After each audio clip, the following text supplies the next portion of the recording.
Je m'appelle Guillaume Martin, je travaille au bureau d'études BL Evolution et j'accompagne des territoires dans leur transition écologique.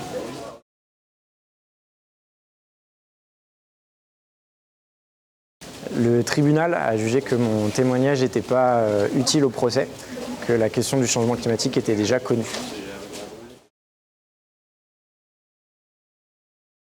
J'ai trouvé cette justification étonnante, d'autant plus qu'au cours du procès, le président du tribunal a montré qu'en fait lui-même ne maîtrisait pas le sujet, puisqu'il pensait que la question du changement climatique était déjà et encore débattue auprès de la communauté scientifique.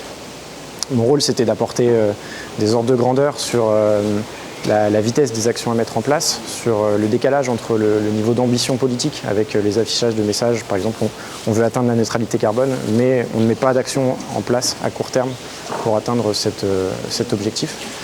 Et ce qui s'est passé, c'est que je pense que le tribunal a jugé que mon témoignage n'était pas suffisamment en lien avec les faits qui étaient jugés pour être écouté au sein de l'instance.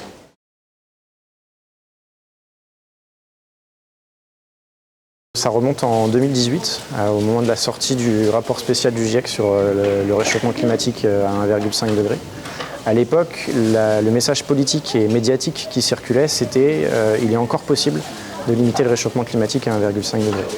À ce moment-là, nous, on a trouvé que c'était une injonction louable, mais qui ne représentait absolument pas le niveau d'effort à mettre en place. Et donc, on a cherché à regarder concrètement qu'est-ce qu'il fallait mettre en place comme mesure en France pour placer la France sur une trajectoire à 1,5 degré. Et le résultat de tout ça, c'est des mesures qui sont très ambitieuses, qui vont largement au-delà de ce qui est aujourd'hui acceptable par la société française et admis comme possible par nos décideurs politiques. Pour donner quelques exemples, c'est rénover la moitié des logements d'ici 2030, c'est diviser par 2 l'usage de la voiture, c'est diviser par 3 notre consommation de viande et de produits laitiers. Et tout ça, c'est en fait les gens à ce moment-là se sont rendus compte que nos propres modes de vie n'étaient pas compatibles avec une limitation du réchauffement climatique.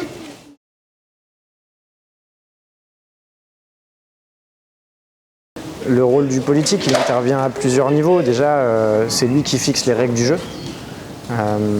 Ce qu'il faut savoir, c'est qu'il y a 2 niveaux d'intervention. Il y a un niveau d'intervention national où là, on va être sur le débat parlementaire, le débat législatif, c'est-à-dire qu'est-ce qu'on inscrit dans la loi. Et souvent, ce qu'on inscrit dans la loi, ça dépend soit de ce qu'on décide à l'échelle européenne, voire au-delà, par exemple l'accord de Paris pour ce qui concerne le climat. Et puis après, il y a l'échelle locale qui correspond à l'application de ces objectifs-là et comment est-ce qu'on les transcrit sur les territoires. C'est-à-dire, est-ce qu'on fait des pistes cyclables ou est-ce qu'on fait des voies pour les voitures? Est-ce qu'on structure une filière de rénovation énergétique des logements? Est-ce qu'on accompagne les agriculteurs à changer leurs pratiques, etc.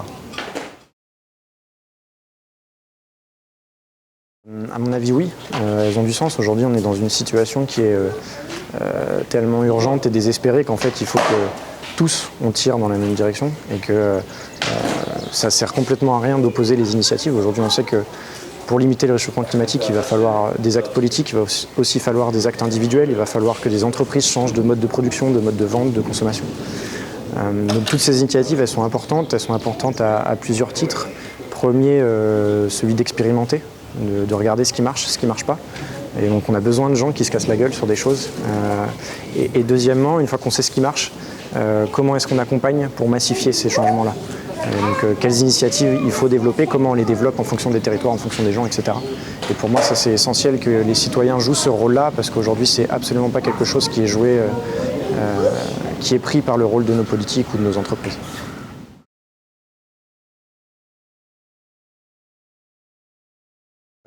Ils ont besoin du politique quand même. Parce que vous pouvez changer votre mode de vie, vous pouvez décider de ne plus manger de viande, de passer au 0 déchet ou de prendre votre vélo pour vous déplacer. Typiquement sur le sujet du vélo, si le politique n'a pas décidé d'aménager des pistes cyclables, votre vie va devenir un enfer. Pareil sur la consommation de viande, derrière il faut quand même des filières agricoles pour produire des légumineuses par exemple, pour remplacer cette consommation de viande. Et aujourd'hui, même si une petite partie de nos citoyens arrivent à changer leur mode de vie, en fait, ce sont des pionniers et des guerriers. C'est-à-dire que ce sont des gens qui vont essuyer les plâtres d'une société qui n'est absolument pas adaptée à la neutralité carbone. Et un des enjeux qu'on a aujourd'hui, c'est d'emmener dans cette démarche-là l'ensemble de la population. Et on sait que toute la population n'a pas des convictions de militants ultra convaincus du sujet. Et donc si on veut vraiment opérer ces changements, il faut que ce soit des changements qui soient accompagnés par le politique.